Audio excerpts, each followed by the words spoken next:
Hi, Alexa Carroll here with the first episode of Iona College Spotlight. Today I have a special guest, Tricia Jeanne. Tricia, take us back to the beginning and how you were discovered in Starbucks.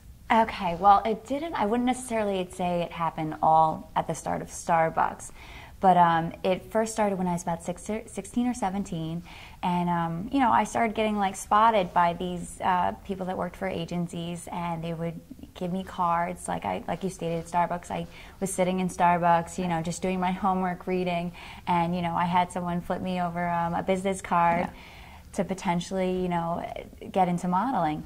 And, it's not something that I've ever really was like, yeah, hey, I'm going to get into modeling, but it's something I started really getting noticed by other people to take part in.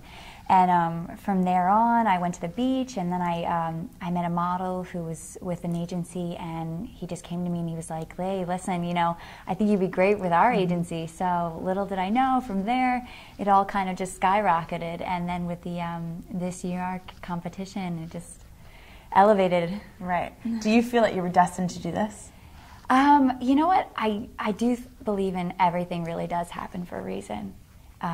Everything that I feel like any single person and opportunity that you come in contact with, it really does lead to other things that you never even expect to get into. Well, talk about the competition and how it's not all glamour. Okay, no, it is not all glamorous.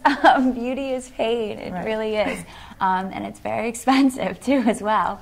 Along with the dresses and, accessories, campaigning. I had to get a lot of sponsors. It was definitely the expenses. Tell me how you feel that your family helped you get through this. Were they there from the gun hall, ready to go for you? I give a lot of credit to my family. They were really there from step one. Although it wasn't something that they thought that I'd get into, they were really there to support me. They all my friends and other peers and family all showed up to the competitions, and that's really what brought me through it. When, from the beginning, you walked into a room full of beautiful girls, how was that? Was it intimidating for you? Were you ready? Honestly, it's funny that you say that. A lot of people came up to me and they're like, yeah, what do you expect? I was like, it's my first competition. I don't even know what to expect. Right. So it was, I would have to say it was intimidating, but I did leave the competition with some really great relationships. Me and the girls from the pageant, we still get together and go out, and it's been nothing but a great experience and journey. Throughout the whole thing, were there a time when you felt, I don't know if I could do this anymore, almost to the point where you would quit? Definitely. There were definitely points in time where, I was campaigning and it was hard. And like I stated before, the expenses were hard. I work 3 jobs on the side and I'm a full-time student. Right. So there were points in time where I just, feel like I want to give up. But then, I would look back on all the things that I did, the community service. I made a breast cancer team, Pink Crowns, and which I still continue on to do for next season. And I look at and my peers that all looked up to me, and that was something that really pulled me through the days where I felt like it's all worth it. It was over, yeah. So. What about the physical and mental demands of the whole competition? Were you ready for it? Did you have to change your eating habits? Talk about that. Okay, well, the physical, I'd have to say, I did make my name, Miss Nutrish, and I train 6 days a week, and health and fitness is my passion. So that wasn't so much of an area that I needed more concentration on, but it was more so mentally. Right. Like I said, I didn't know what to expect, so I really had to prepare myself mentally, to learn.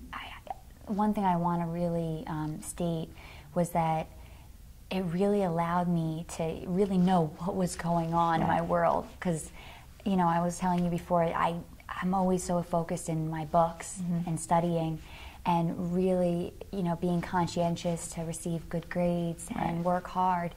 And that was something that opened an opportunity for me to really become a part of my community. Right. And really be a role model to other girls. Well, like you said, you're very spiritual. Yes. How did getting deep within yourself help you get through the competition? Okay, well, I do a lot of yoga. Okay. I definitely do believe that, I truly believe that to hope is just another dream. Right. One can't just say, I hope I'll get that opportunity. Right. I hope I'll do this. It's not about hoping. Right. It's really believing in yourself, and that's what's really going to take you to your first steps towards success. Do you feel getting your face out there with such a competition opened up multiple doors for you in different areas? Oh my gosh, completely, 100%. Half the things that I'm doing now, I wouldn't even far exceeded my expectations of what I'd ever see myself doing. Right. You know, I've led from opportunities from going on commercials to being in magazines, and it's just something that I've always wanted to do, and I never expected I would get to that point.